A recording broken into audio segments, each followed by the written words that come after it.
ചെറിയ ഭക്ഷണം കൊടുക്കുമ്പോൾ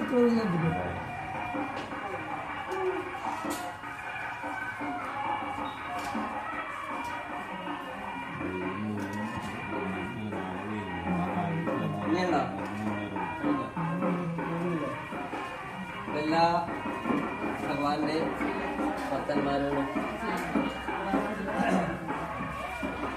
പൂരാടത്തിന്റെ അന്ന് രാവിലെ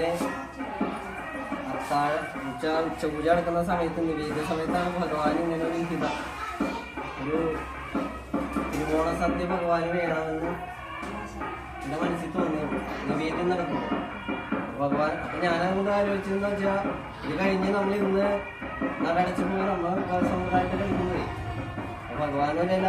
പക്ഷെ എല്ലാവരും കൂടി കൊടുക്കുമ്പോഴേ അതൊരു വലിയൊരു മഹത്തായ ഒരു മഹാനിവേദ്യമായിട്ട് മാറുമെന്ന് എനിക്ക് മനസ്സിൽ തോന്നിയതുകൊണ്ട് ഇവിടെ നമ്മുടെ ക്ഷേത്രം പ്രസിഡന്റ് ഒക്കെയുള്ള ഭാരവാഹികളോടൊക്കെ പറഞ്ഞു കഴിഞ്ഞപ്പോൾ അത് ചെയ്യാമെന്ന് പറഞ്ഞു. അത് സന്തോഷത്തോടു കൂടിയാണ് സ്വീകരിച്ചത്. അതിന് വാക്കുകളില്ല പറയാൻ. കാരണം നമ്മുടെ വീട്ടിൽ ഉണ്ടാക്കുന്നതിലൊരു അംശം ഭഗവാന്റെ സന്നിധിയിൽ കൊണ്ടുപോയി കൊടുക്കാന്ന് പറയുന്നത് ഏറ്റവും വലിയ കാര്യമാണ്. കാരണം അത് ഭഗവാനെ ആ അംശം കൊണ്ടുപോയിട്ട് അതിലുപരി ഞാൻ നമ്മൾ കഴിക്കുന്നത്. അപ്പൊ ഇന്ന് ഈ 2025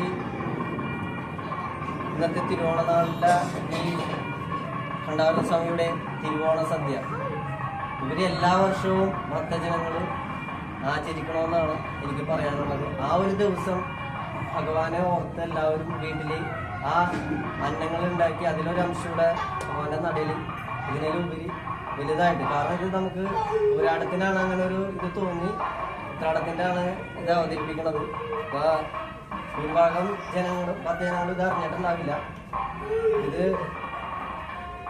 ഇവിടെ എത്തിച്ച ഭഗവാന്റെ നടയിൽ സമർപ്പിച്ച മൂലകുടുംബം, അതുപോലെ പ്രസിഡന്റ്, മറ്റു ഭാരവാഹികളെല്ലാവരും ഭക്തജനങ്ങൾക്ക് ആ ഭഗവാന്റെ നാമത്തിൽ ഞാൻ നന്ദി രേഖപ്പെടുത്തുന്നു. കാരണം ആ മനസ്സർപ്പിച്ചുകൂടെ എത്തിച്ചില്ലേ, അതാണ് സന്തോഷമാണ്. ഇത് എന്താണ് പറയേണ്ടതെന്ന് എനിക്കറിയില്ല.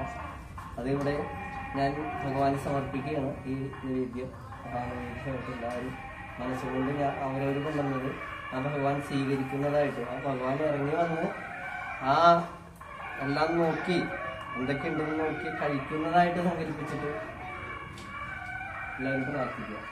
കൊടുക്കുകയാണ് കേട്ടോ. നിറഞ്ഞ മനസ്സോടുകൂടി എല്ലാവരും പ്രാർത്ഥിച്ചു. ഇത് എല്ലാവർക്കും സമ്പൽ സമൃദ്ധിയും സർവേശ്വരവും മഹാദേവൻ ഉണ്ടാകുന്ന സമയത്ത് ഇരട്ടിയെന്ന് പ്രാർത്ഥിക്കാം.